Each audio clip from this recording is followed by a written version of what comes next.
One perk of the used car market is that it encourages you to compare and contrast cars that were never intended to be cross-shopped. The B7 Audi RS4 and Chevrolet SS were never direct competitors in their time.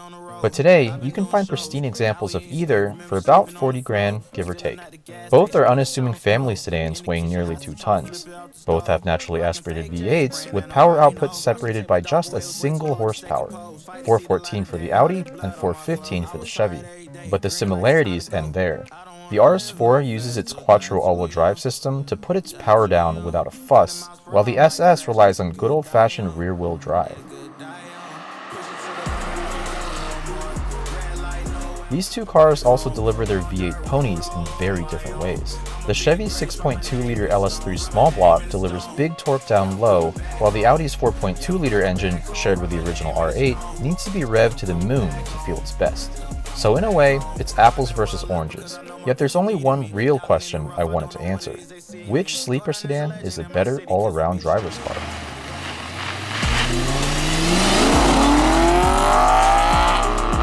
So starting with the RS4, this RS4 is special to my eyes because compared to the other generations, this is the only one that has a truly high-revving, high-pitched, naturally aspirated V8. This has the same 4.2-liter quad-cam V8 found in the first original Audi R8 supercar.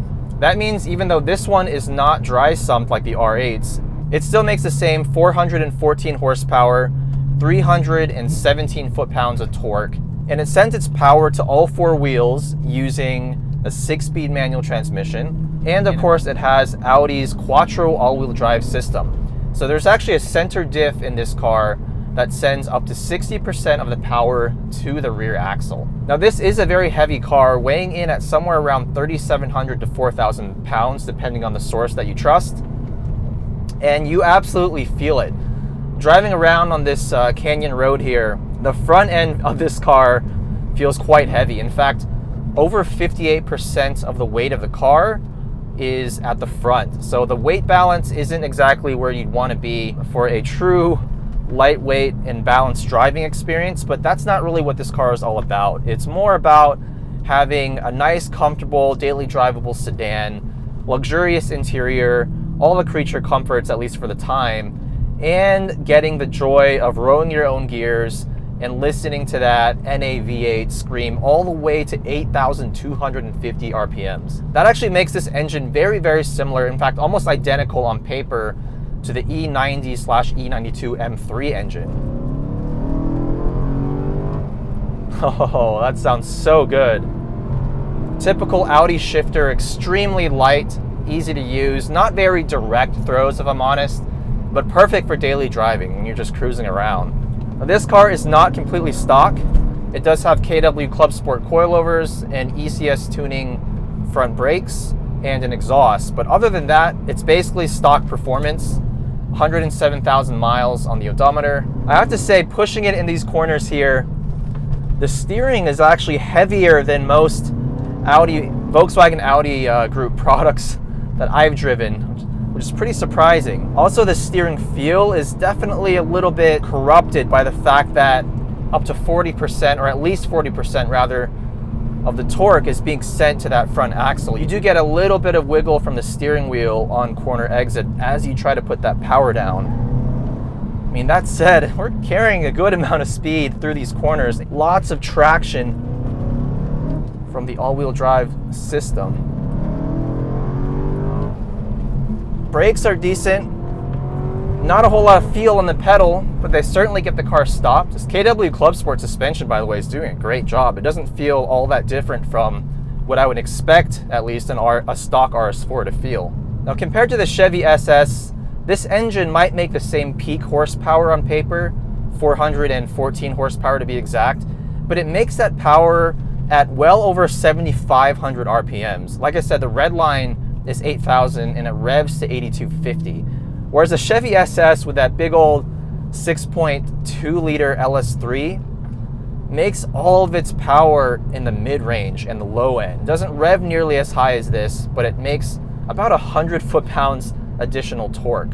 And what that means is, in the RS4, you really have to work the gearbox and keep the RPMs above about 5,000 to get good power out of it. And that's no bad thing because this engine sounds so good at high RPMs. Just listen to that.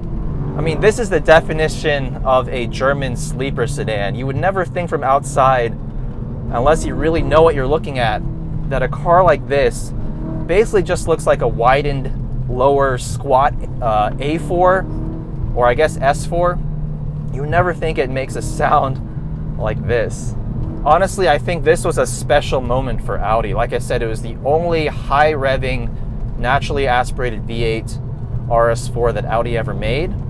And personally, I think the A4, S4, RS4, this size car from this era, the B7 generation, is the perfect size as well. This could be used as a daily driver if you're okay with the potential maintenance issues that these older Audis have. But hey, at 35 grand roughly for a clean one of these, that might be a risk that I would be willing to take. I mean, I really enjoy this car. From a driving dynamics perspective, it's certainly not perfect. It's no M3, it's no C63. This car is not so much about making the driver feel like they're on the edge all the time. This car really gives you the really exciting engine and the manual gearbox. And from a chassis perspective, it gives you the ability to actually drive it in all weather conditions. You can take this to the snow. The Quattro will handle it no problem. Whereas something like a rear-wheel drive M3 C63 or Chevy SS for that matter won't give you that same flexibility as a daily driver. So that's really the selling point of this car for me. The all-weather ability combined with that almost motorsport feeling engine. So yeah, from a chassis and handling and pure driving dynamics perspective, no, this car does not feel like a sports car, but that's okay.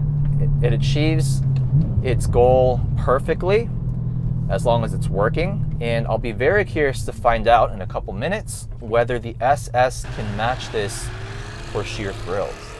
Having spent only 10 minutes behind the wheel of this car, I will tell you that the SS feels like a completely different animal. And it's not just the obvious things, right? Like this has the 6.2 liter LS3 motor, 415 horsepower, which is just maybe 1 horsepower more than the RS4, but 415 foot-pounds of torque. So about 100 foot-pounds more than the RS4, and you absolutely feel that everywhere. Even at 2,000 to 3,000 RPMs, put your foot down, and this thing just pulls like a freight train. There's no getting around displacement. That part's obvious. What's also obvious is that this car is rear-wheel drive, so it will move around on you if you're not careful with your right foot. Now, the thing I love about this SS is that it has Magna Ride as standard. So you can read all about it online on Wikipedia. The gist of it is that this suspension can actually adjust the fluid within the dampers on the fly to give you a softer or firmer ride. And so right now we have the suspension set in Tour mode, which is the softest mode. It also lightens up the steering, which is electrically assisted, and it affects the throttle response. But if we flip this over to Sport mode, it'll immediately tighten up the steering, give us a firmer suspension setting. Now that being said, this car feels even heavier than the B7 RS4. Weighing in at just under 4,000 pounds, this is a much larger car than the RS4. I mean, yes, the RS4 weighs about the same, but consider that it also has all that German sound deadening interior quality, and it has a Quattro all-wheel drive system. So that weight actually is more than you would think the RS4 would have, whereas this car looks like a 4,000 pound car. This car is 15 inches longer than the RS4. This is more of a 5 Series / E63 / RS6 sized vehicle. Now, what I love about the SS as well is that Chevy has packed a ton of technology into the cabin as standard. I mean, the MSRP of this was around $45,000 to $50,000, and that's at least 20 to 25 grand less than what the RS4 cost back in the day. And yet you have the Chevy MyLink system. This one comes with an automatic 6-speed transmission with paddle shifters. It's a much more technologically advanced interior, as you'd expect for a car that's at least 6 to 7 years newer. But there's a design and a build quality and a style to the RS4 interior that obviously is not matched in this American car. American although it's really Australian because this is essentially a rebadged Holden Commodore VF. For those of you Aussies out there, I knew that would come up at some point, so there you go, I mentioned it. So yes, this one is equipped with a 6-speed automatic transmission. You could also get a 6-speed manual, but in the US, the manuals are incredibly hard to find. I'm not sure of the exact production numbers.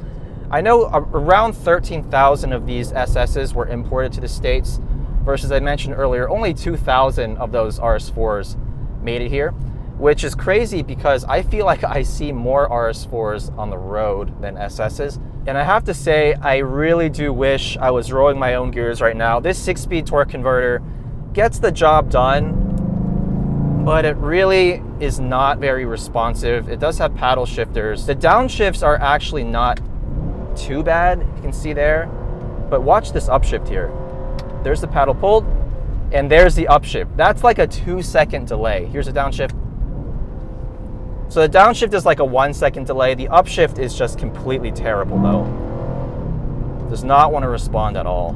In performance mode, I like the suspension a little bit better for attacking twisties, but the steering becomes unnaturally heavy. This car, it moves around. It definitely moves around. You have to be very cognizant of how much throttle you're giving it coming out of corners. This suspension is really good though. I'm a big fan of MagneRide. Oh, that suspension, man. It just does not want to respond. Oh, that's a pretty big number on the speedometer. Yeah, this car feels faster. I'm not gonna lie, it does feel faster. Not just in everyday driving because of the torque, but also it's just a faster car than the RS4. I think the power to weight actually favors the RS4 a little bit, but this thing just has so much more usable power. RS4, you really got to wind it out. So flip it over to track mode, or performance mode rather. Yeah, the suspension gets a little too firm for daily driving, but earlier when I was attacking the twisties in track mode, it actually felt pretty good. Never got too stiff to where it felt bouncy over the bumps. Lots of torque, even from 2,500 RPMs. The Audi, not so much. You gotta really work the gearbox. This car really benefits from having a smooth throttle input. Otherwise, you just have too much torque on hand at all times. Yeah, those downshifts just feel like they're dragging. Not responsive. There's a delay from when you pull the paddle and then it actually shifts, and the shift itself is very slow as well. Favorite part of this car, of driving this car so far, is the MagneRide. It just does such a good job. Even in performance mode on this bumpy road, soaks up the bumps just perfectly. Gotta love LS power. As much as I love the 4.2 liter in the RS4, this is the more powerful, torquey, usable engine. It doesn't quite have that motorsport feel, but I mean, you cannot deny that this engine is a powerhouse.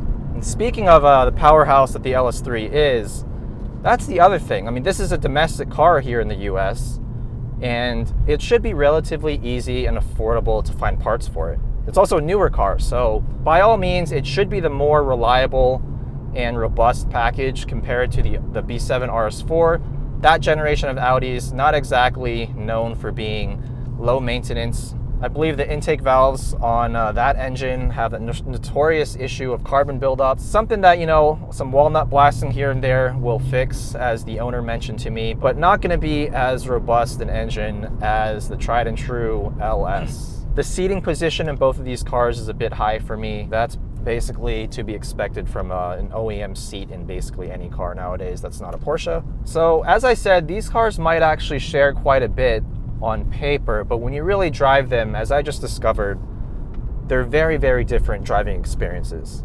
I think the RS4 makes sense if you want that German sleeper luxury kind of experience, or if you enjoy that high revving, naturally aspirated V8. It's a good choice. It's a really special car.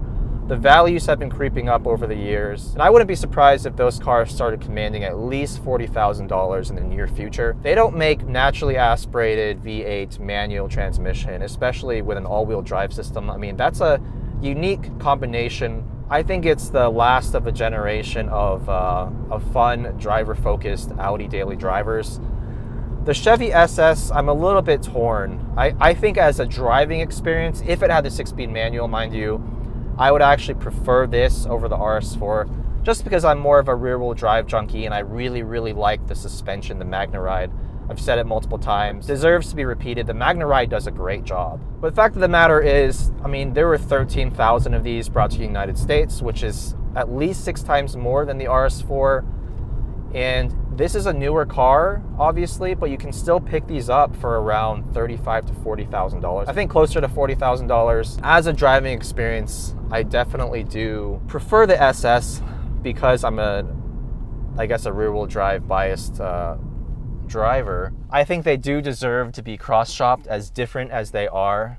I think if you're in the market for a fast, naturally aspirated V8 family sedan, give both of these cars a look. I mean, they are both fairly rare, especially the RS4, but you can still find them for sale on cars.com, bring a trailer, obviously, and it might not be a bad investment option either, as long as you're willing to keep a little bit of a rainy day fund in case something goes south. So the takeaway here might seem like a foregone conclusion. These cars have similar stats on paper, but couldn't feel more different to drive. One is a hunkered down and serious Autobahn crusher, while the other is an Aussie-built muscle car disguised in sheep's clothing. Although these are different approaches to the V8 sleeper sedan, if it were me, I'd pay the premium for a manually equipped SS and enjoy its cheaper maintenance, outstanding MagneRide suspension, and rear-wheel drive tire shredding thrills.